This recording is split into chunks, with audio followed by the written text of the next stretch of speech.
చిత్తూరు జిల్లాలో కలెక్టర్ సంతకం ఫోర్జరీ వ్యవహారం కలకలం రేపింది. కోట్లు పలికే భూమి కాజేసేందుకు పక్కా ప్లాన్తో ఫేక్ ఆర్డర్స్ క్రియేట్ చేశారు కేటుగాళ్లు. 22A నిషిద్ధ జాబితా నుంచి భూమిని తొలగించేందుకు కొందరు రెవెన్యూ సిబ్బంది, బ్రోకర్లు కలిసి భారీ స్కెచ్ చేశారు. గంగవరం మండలం పరిధిలోని 1.11 ఎకరాల విలువైన భూమిపై నకిలీ ప్రొసీడింగ్స్ సృష్టించారు. ప్రొసీడింగ్స్ లో ఎక్కడా డేట్ లేకపోవడంతో జిల్లా రిజిస్ట్రార్ కార్యాలయ అధికారులకు అనుమానం వచ్చింది. నకిలీ ప్రొసీడింగ్స్ వ్యవహారం కలెక్టర్ సుమిత్ కుమార్ దృష్టికి వెళ్లడంతో పూర్తిస్థాయి విచారణకు ఆదేశించారు. గంగవరం రెవెన్యూ అధికారుల ఫిర్యాదుతో రంగంలోకి దిగిన పోలీసులు పలువురిపై నాన్ బెయిలబుల్ కేసులు నమోదు చేశారు.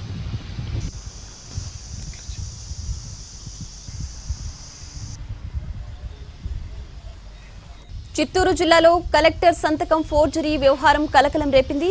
కోర్టు పలికే భూమి కాజేసేందుకు పక్కా ప్లాన్తో ఫేక్ ఆర్డర్స్ క్రియేట్ చేశారు కేటుగాళ్లు.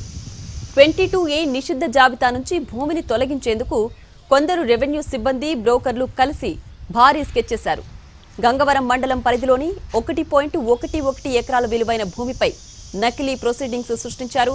ప్రొసీడింగ్స్ లో ఎక్కడా డేట్ లేకపోవడంతో జిల్లా రిజిస్ట్రార్ కార్యాలయ అధికారులకు అనుమానం వచ్చింది. నకిలీ ప్రొసీడింగ్స్ వ్యవహారం కలెక్టర్ సుమిత్ కుమార్ దృష్టికి వెళ్లడంతో పూర్తిస్థాయి విచారణకు ఆదేశించారు.